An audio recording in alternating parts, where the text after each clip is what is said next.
Bon, vous l'avez vu dans le titre de la vidéo, aujourd'hui on va pas spécialement parler fourmis. Un petit peu, mais ça va surtout parler d'autre chose. Faut que je vous raconte un truc. Il y a quelques mois, j'ai reçu un mail d'une entreprise qui fabrique des microscopes électroniques. Durant la vidéo, je vais faire plusieurs fois l'erreur de dire microscope électronique, alors que je devrais plutôt dire microscope numérique. Voilà, bon visionnage. Un jour, je regarde mes mails comme ça, et qu'est-ce que je vois? Bonjour monsieur, nanani nana, j'ai regardé vos vidéos sur YouTube, et blablabla. Si ça vous intéresse, on vous en envoie un gratuit, et en échange, vous faites une vidéo, vous montrez ce que vous voulez, vous faites ce que vous voulez avec. Il faut juste que je cite la marque et le nom du modèle, je crois. Oui, c'est ça. Et donc s'ensuit toute une tripotée de mails, de questions-réponses, et puis ceci, cela, jusqu'au jour où j'ai reçu le microscope. OnDonStar Professional Electronics Products Digital Microscope Project Application Print Industrial Textile Industry Industrial in Space. Moi je vais rajouter fourmi. Non. Ant and microscopic animals. And plein d'autres trucs. Donc OnDonStar, qu'est-ce que c'est? Alors en fait, OnDonStar, c'est une... je l'ai déjà dit, je crois, mais c'est une boîte qui vend des microscopes électroniques. Donc ils m'en ont envoyé un. Là, la boîte est vide, hein, je vous rassure tout de suite, il est déjà installé. Ils m'en ont envoyé un. Et le numéro du modèle est le suivant. AD407. AD407. Donc sans plus attendre, je vous propose qu'on fasse de la place sur le bureau, qu'on le mette là et qu'on regarde tout ça, ça va être trop bien. Alors le microscope, je vais le mettre là, vous allez comprendre tout de suite après pourquoi je le mets à côté de l'ordinateur. Je vais tout simplement le mettre là. Voilà. Regardez comme c'est beau.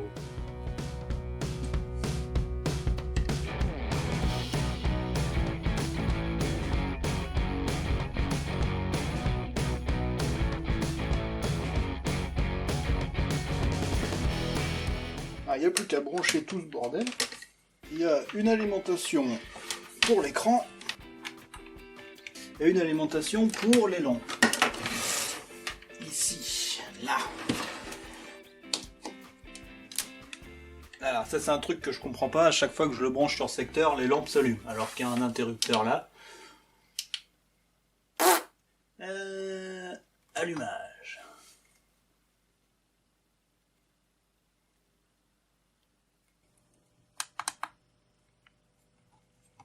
Ah, je l'ai pas bien branché. Allumage. Ah bah, en plus il te dit bienvenue. Oh là. Bon, on va tout de suite s'y mettre, on va tout de suite observer des choses. Donc j'ai là une petite araignée. Et donc on va la regarder au microscope. Alors par contre, je vais pas jouer la comédie, je vais pas refaire genre waouh, c'est magnifique et tout. Alors oui, vous allez voir, c'est magnifique, mais le truc c'est que je l'ai reçu il y a déjà plusieurs semaines. Donc moi, le moment d'extase, de découverte, il est fini pour moi. J'ai toujours un petit moment de « Oh, dis donc !» quand je regarde un nouveau truc. Mais là, l'araignée, je l'ai déjà regardé au microscope. J'ai déjà regardé plein d'autres trucs que je vais vous montrer dans la vidéo, que j'ai filmé. Tac, on braque les lampes, bien sûr, le spécimen à observer. Donc en fait, le microscope, il est là. Il est juste en dessous. Et donc après, avec les petites molettes prévues à cet effet, je viens faire le focus et regarder... Aïe aïe aïe aïe aïe. Alors j'avais dit que le moment d'excitation était passé, mais en fait non, à chaque fois que je l'allume et que je regarde quelque chose, ça me fait quelque chose. Alors regardez-moi ça. C'est vraiment magnifique. Et donc on peut zoomer encore plus en fait, comme ceci. Donc là je suis à fond. Je suis à fond sur la petite bouille de l'araignée. Tout de suite, je vous passe quelques extraits de ce que j'ai déjà filmé avec ce microscope. Tout ce que j'observe avec le microscope, je peux l'enregistrer pour ensuite le transférer sur PC. Donc ça, c'est vachement bien. Ce que je peux faire aussi, qui est vachement cool, alors attendez, je branche. Ça va là. Ça va là. Ensuite.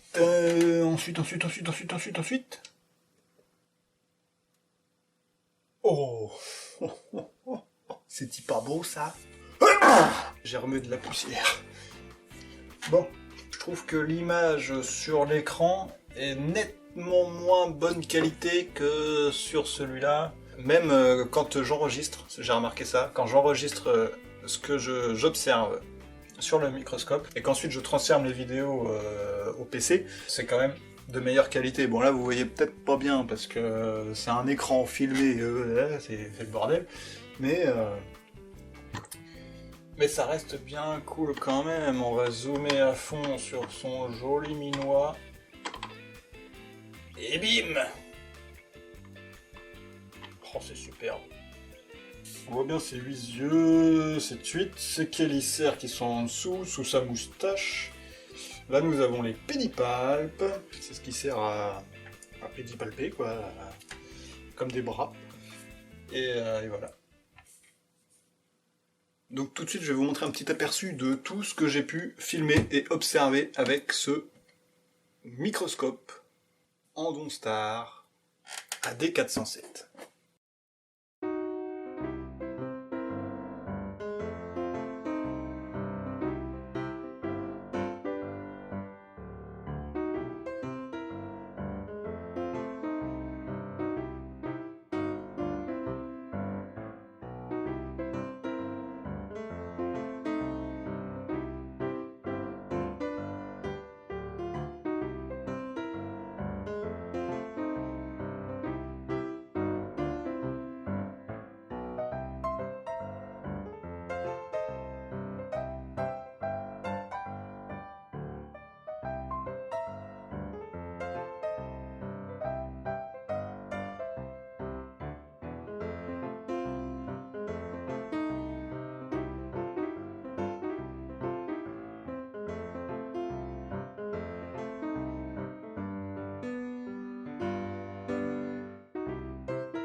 Donc vous avez vu, les extra vidéos, c'est passé très vite. Je vais pouvoir m'en servir souvent. Chaque fois que je voudrais observer un petit truc, bim, on regardera au microscope et je pense que ça va être cool.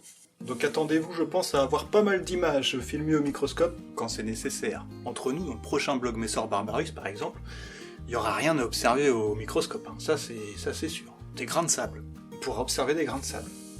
Oui, si j'y pense, je ferai ça. Bon, ce que je vais faire, je vais aller chercher un cadavre de Messor Barbarus que l'on va observer là-dedans, au microscope Andonstar AD407. Alors, bon, des cadavres, il y en a, vous voyez. ça là-dedans, bim. Alors on va essayer de prendre un major. Voilà. Celui-là est pas trop mal. Allez, celui-là est pas trop mal. Il est encore frais en plus, celui-là. Et puis on va prendre une ouvrière de taille relativement normale. Un petit média. On va prendre un média. On va partir là-dessus, je pense que c'est déjà pas mal. Voilà. Alors, on va commencer par le major. Tac.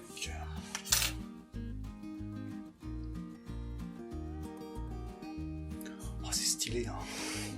Et donc, ce que j'ai fait ici, c'est qu'ici, sur le PC, j'ai ouvert 2 clés d'identification différentes. Et on va voir si c'est bien des Messor Barbarus. Attention, parce qu'avec ça, on peut faire l'identification. Alors, il y a clé.fourmi.free.fr, et il y a la clé d'identification du site Antares. Là, on va cliquer sur Entrée. Ouvrière, reine ou mâle ouvrière. Et on va suivre, et on va regarder à chaque fois avec le spécimen. Par exemple, là, ça commence pétiole en 2 parties ou pétiole en 1 partie. Alors, on regarde. Pétiole en 2 parties. On clique. Suite. Et voilà. Donc on va faire ça pour chaque étape en essayant de l'identifier, voir si c'est de la Messor Barbarus. Donc là, qu'est-ce qu'on voit? On voit qu'on a un pétiole en 2 parties, donc double pétiole, donc c'est une Myrmicinae. Donc, suivant. On va faire les deux en même temps, comme ça, si on a un plus simple que l'autre, parce que vous allez voir, pour identifier une fourmi, c'est un bordel. Suivant, donc pétiole en double partie, c'est exactement ce qu'on voit à l'image, donc suivant. Ensuite, fourmi souterraine minuscule, jaune pâle sans yeux, nanani nana, donc c'est ça, c'est la Leptania revellieri, que je ne connais absolument pas. Mais c'est pas ça. Donc on va aller dans les Myrmicinae. Alors on pourrait aller directement à Messor, vous voyez, il est là. J'ai envie de m'amuser, j'ai envie de le faire pas à pas. Donc ensuite, qu'est-ce qu'il demande? Tête triangulaire, antenne, machin. Donc du coup, nous, on n'a pas du tout une tête triangulaire. On va regarder, mais on est sûr que non. Voilà, la tête n'est pas du tout triangulaire. Donc, une forme plutôt arrondie, c'est ça. Fourmi inquiline ou esclavagiste. Alors, inquiline, je sais pas ce que ça veut dire. Fourmi inquiline. Ah, une fourmi est dite inquiline par le passage obligatoire au parasitisme d'une autre espèce de fourmi. Alors ça que je t'avouerai que... Comment est-ce qu'on est censé le savoir en regardant la fourmi morte, là, qu'elle est inquiline? Donc, du coup, fourmi libre, mais pouvant être autre, dents sous le pétiole nul, c'est ça. Gastre pouvant se relever. Gastre en forme de cœur. Extrémité du gastre arrondi. Bon, on va aller voir l'extrémité du gastre. Voilà, là, le gastre, on le voit bien. Il est de forme arrondie. Donc, nous, on est en forme de cœur. Donc, on va là-bas. Absence d'épines au post-pétiole. Épines sous le post-pétiole. Post-pétiole. Voilà, c'est ça que je recherche, ça. Propodéum, post-pétiole, d'accord. C'est juste avant l'abdomen, donc il y a le pétiole et le post-pétiole. Dents sous le post-pétiole nul ou petite. Il y a des dents sous le post-pétiole.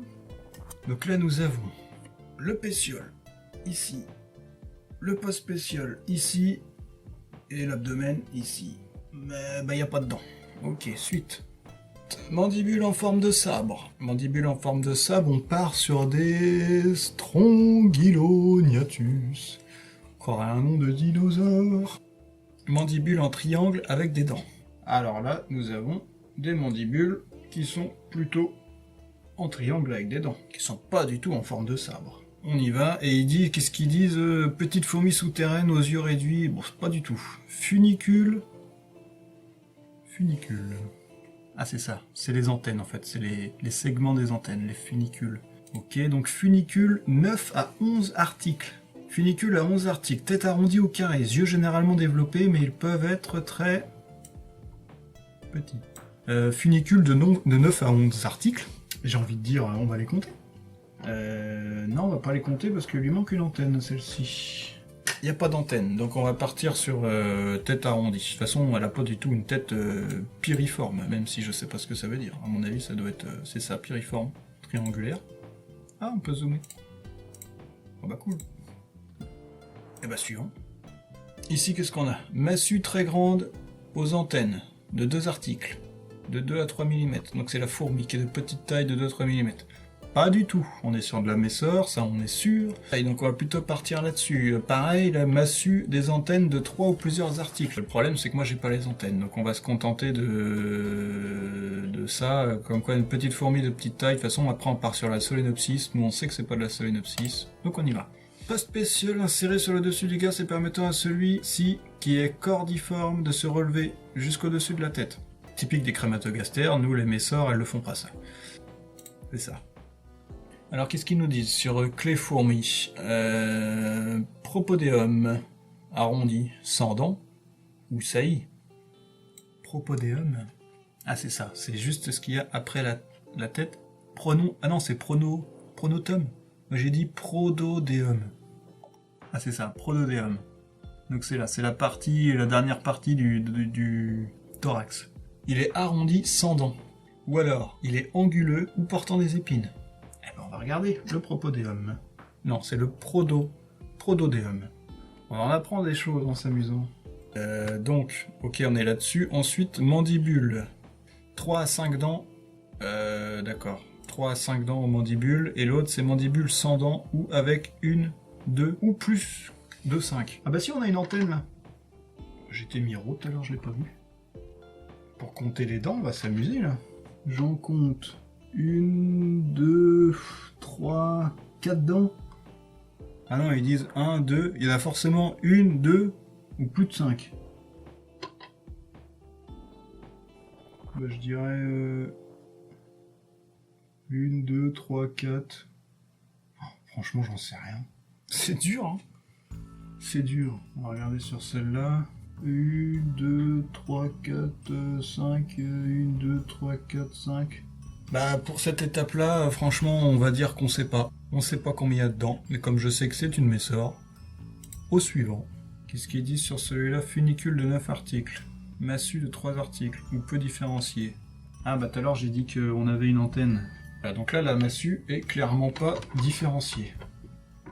J'ai l'air de savoir ce que je dis, parce qu'en vrai, pas du tout. Enfin, d'après ce que j'ai compris, la massue ici est pas beaucoup plus grande que les autres segments de l'antenne, contrairement à cette photo-là où on voit que la massue est quand même une bonne massue, quoi. Donc là, non. Donc, on peut continuer. On se rapproche de plus en plus du genre Messor. Alors, épaule carrée. Épaule arrondie. C'est parti pour les épaules. Ah oui, on est sur une bonne épaule arrondie. Putain, vous avez vu la taille du truc, quoi? Des épaules vachement coriaces. On le voit bien là, hein, mais bon. Là, c'est carré. Enfin, carré. Là, c'est arrondi. Donc, on va par là.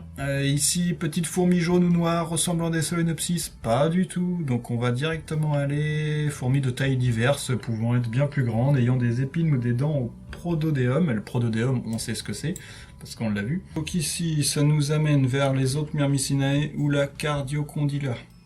Donc la post-pétiole plus large que le pétiole. Ou post-pétiole bien moins large. Pétiole, post-pétiole. Et donc on est sur un post-pétiole qui est légèrement plus large que le pétiole. C'est ça. Il est plus large mais bien moins large. C'est pas très bien expliqué, je trouve. Hein. Donc c'est ça. Et eux, ils partent sur quoi? Les épaules. Épaules carrées, tac tac, tac tac, ouais. Épaule arrondie. Et hop là. Je pense qu'il faut la voir bien du dessus. Donc nous, on est sur des épaules arrondies. Épaules carrées, non. Épaules arrondies, oui. Ensuite, ici, gros yeux en forme de virgule. Ah, c'est une virgule, ça. Ok. Œil ovale. Ah bah, ça tombe bien, on est en plein dessus. Voilà, donc on est sur un œil bien rond. Et eux, ils sont partis sur le post-pétiole. Post-pétiole dilaté latéralement par rapport au pétiole. Ah, c'est mieux expliqué quand même. Presque 2 fois plus large que lui. Yes. Ça, c'est ce qu'on a vu sur cléfourmi.free juste avant. Donc pas ces caractères, des soies plus ou moins abondantes sur le corps. Ouais. Alors, on le voit très bien. Hein. Des soies. Moi, j'appelle ça des poils. Donc les soies sont abondantes. Yes, la Messor poilue. Ensuite, mandibule large sans dents. Oh non, pas les dents. De toute façon, ça nous ramène vers Harpagoxenus, donc c'est pas ça. Mandibule en triangle avec des dents. Mais on l'a déjà fait, ça. Des mandibules en triangle, oui. Yeux grands, étirés vers le bas des joues. Yeux normaux, arrondis ou ovales. Bah, ça a l'air d'être des yeux tout à fait normaux. Arrondi ou ovale, taille variée. Hop. Ah, les antennes. Ah eux, non, ils sont pas partis sur les antennes, on va regarder ça. Fourmis polymorphes. Présence de majors ou soldats à grosse tête. Oui. Ah, donc ici, ah oui, les antennes. Ici, on va compter les segments. Ça, c'est ma grande passion, compter les segments d'antenne. C'est faux. Antenne de 11 articles, taille moins de 3 mm. Antenne de 12 articles, taille de 2 à 12 mm. Donc c'est 11 ou 12 articles. Là, il compte 1 article, 2 articles, 3 articles, 4 articles, etc. Ah oui, donc ça compte comme un article. Yes. Donc nous avons un article, 2, 3, 4, 5, 6, 7, 8, 9, 10, 11, 12, 13. 13 ? Ah bah merde, c'est 11 ou 12. 1, 2, 3, 4, 5, 6, 7, 8, 9, 10, 11, 12. Yes. Et sur Antarea, ils disent taille 3-4 mm. Pas du tout. Taille pouvant dépasser 10 mm dans la colonie, ninana, oui, c'est du Messor. Ah, le site d'Antarea ne propose pas des clés d'identification pour l'espèce. Au moins, avec le site Antarea, je suis sûr, même si je l'étais déjà à fond, que j'ai une colonie de Messor. Donc on va continuer sur fourmi free machin, en espérant que ça aille beaucoup plus loin. Donc face inférieure du pétiole avec une dent. Pas de dents sous le pétiole. C'est ça le pétiole, hein, c'est la partie qui est juste après le thorax. Et il y a une dent ici sous le pétiole ? Ah, c'est ça ? Yes. Ici, il n'y a pas de dent. Alors, ma belle, as-tu une dent sous ton pétiole ? Fais-moi voir ça. En vrai, il y a une sorte de protubérance, là, mais je pense pas que ce soit considéré comme une dent. Donc, le pétiole est là. Et a priori, il n'y a pas du tout de dents sous le pétiole. Il n'y a pas de dents sous le pétiole. Ensuite, Phénol pallidula, 2 castes avec des majors ayant une grosse tête, oui. Taille 2 à 4,5 mm, non. Dimorphisme, oui. Massue des antennes de 3 articles. Alors la massue, c'est ça que je sais pas. C'est la massue. Qu'est-ce que ça... C'est quoi la massue exactement ? Massue, antenne... non, ça me dit pas la massue.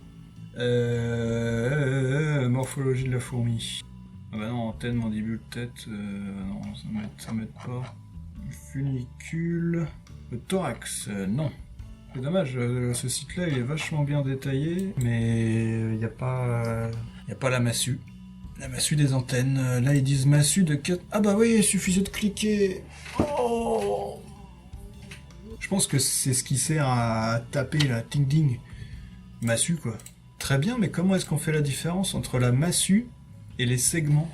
Quand je vois ça, je fais pas la différence. Massue, ainsi là, les 4, là il y a des boules, et après ça a l'air de partir plutôt en segments. Donc ça sera ça la massue, donc massue de 4 ou 5. Je pense que c'est ça. Donc ensuite, grosse massue, petits yeux. Massue plus grêle, gros yeux. Ah oui, la massue est plutôt grêle. On est sur des yeux... ils disent gros yeux, mais bon. Mais bon, c'est vrai que c'est plus gros que ça. On continue. Pas de dents au propodéum. Ah oui, d'accord, c'est ça. Là, il y a une dent là au propodéum. Et ici, il n'y a pas de dent au propodéum. Le propodéum, là, on le voit un peu, mais il y a la tête qui gêne. Et sur l'autre, est-ce qu'on le voit mieux? Yes. Donc là, il n'y a pas de dent.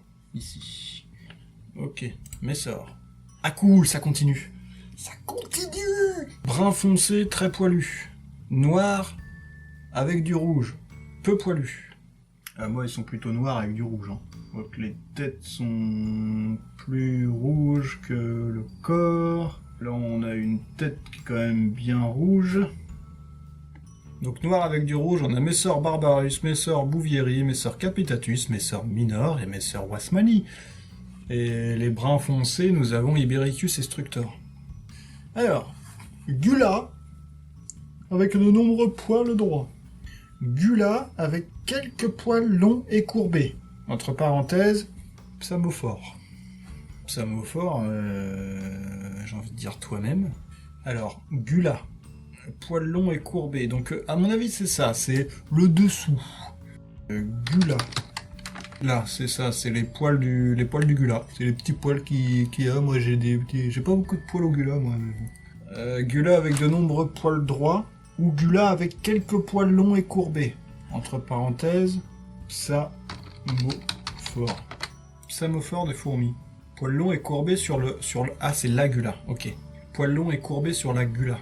Le terme psamophore a été trouvé par Sanchi pour signifier que ces poils courbés retenaient le sable. Ah, cool, d'accord. Psamo est un mot formé du grec psamos, qui veut dire sable, relatif à psamatos. Psamatos. Psamatus. Psamatos. Un livre écrit par J.R. Tolkien. Rien à voir. C'est qui Psamatos? Psamatos, je pensais que c'était quelqu'un de la mythologie ou quoi, mais pas du tout.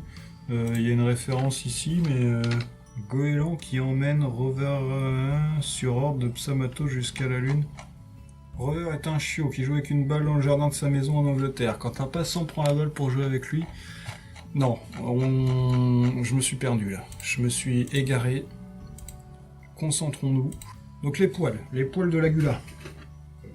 Il y a une patte qui nous gêne, mais on voit les poils de la gula. Donc ils sont comment? De nombreux poils droits ou quelques poils longs et courbés? Ah bah, il y a plutôt plein de poils. Ouais, ça a l'air plutôt d'être des poils droits. On va partir là-dessus. Plein de poils droits. Donc on est sur Barbarus ou Capitatus. Major avec une tête noire et plus lisse. Major avec une tête rouge. Alors moi les miennes elles ont une tête rouge mais pas toutes. Non en vrai elles ont une tête rouge mais le rouge est pas très prononcé. De toute façon c'est pas une tête noire. Après on est plutôt sur une tête rouge et avec un propodéum arrondi alors que Capitatus a un propodéum anguleux. Mais bon on va regarder le propodéum. Le propodéum le voici. Arrondi ou anguleux. C'est plutôt arrondi. Là, c'est vraiment marqué tac tac quoi. C'est bien anguleux. Là, c'est plutôt arrondi. Moi, le mien, il est plutôt arrondi. Hein. On va regarder sur une autre fourmi. Il est arrondi. Et donc, nous avons la Messor Barbarus. Bravo, bravo, Messor Barbarus est très commun sur la côte méditerranéenne, les nids sont très populeux. Jusqu'à 50 000 individus, la fondation est indépendante, le régime alimentaire est granivore. Comme tous les messeurs, elle constitue des greniers en surface pour stocker les graines récoltées. Elle établit des pistes qui varient en fonction des sources d'approvisionnement et des saisons, formant de véritables autoroutes. Par leur largeur et le nombre de passages, le recrutement est massif, elle dépose des phéromones de pistes pour un travail collectif. Les grands ouvriers, avec leurs puissantes mandibules, divisent les graines en morceaux qui seront transformés en pâte. Par mastication. C'est bien, bah je suis content. Cool. Bah voilà, je suis content, j'ai des Messor Barbarus. Donc voilà, pour ce qui est de la vidéo de présentation de ce microscope électronique. En tout cas, ça m'a bien plu, cette petite session d'identification de la Messor Barbarus avec ce microscope. Comme vous le savez, j'ai d'autres colonies de fourmis, j'ai pas mal de Lasius, donc ce qui serait intéressant, ça serait d'essayer d'identifier les Lasius. Alors je vais aller jeter un petit coup d'œil vite fait, si pour les Lasius, nous pouvons aller jusqu'à l'espèce. C'est cool, avec les Lasius, on va pouvoir aller jusqu'à l'espèce, donc là, ça va être super intéressant. Donc, il va y avoir moyen de s'amuser aussi avec les Lasius. Donc on mettra une Lasius là-dessous, et puis on verra, on essaiera de l'identifier. Je pense que ça va être bien plus difficile que pour la Messor, parce qu'il existe de nombreuses espèces de Lasius, et que c'est quand même vachement plus petit à observer. Encore une fois, merci à Andonstar pour ce formidable microscope, avec quoi je vais pouvoir m'amuser énormément. Je vous mets le lien en description de la page qui amène directement sur la page qui amène directement au microscope, comme ça c'est fait. Je suis bien content de ce petit truc là. On se retrouve quand bientôt, parce que si vous avez fait gaffe ces derniers jours, il y a eu à peu près une vidéo toutes les 2 à 3 semaines. Je vais essayer, hein, j'ai dit, de garder ce rythme là. Donc normalement quand cette vidéo sortira, ça fera 3 semaines que le blog Messor est sorti. Et a priori, s'il n'y a pas de changement, la prochaine vidéo sera également le blog Messor Barbarus, pour terminer la construction de l'aire de chasse. Je vous dis boujou. Et puis je vous dis boujou, puis c'est tout. Salut!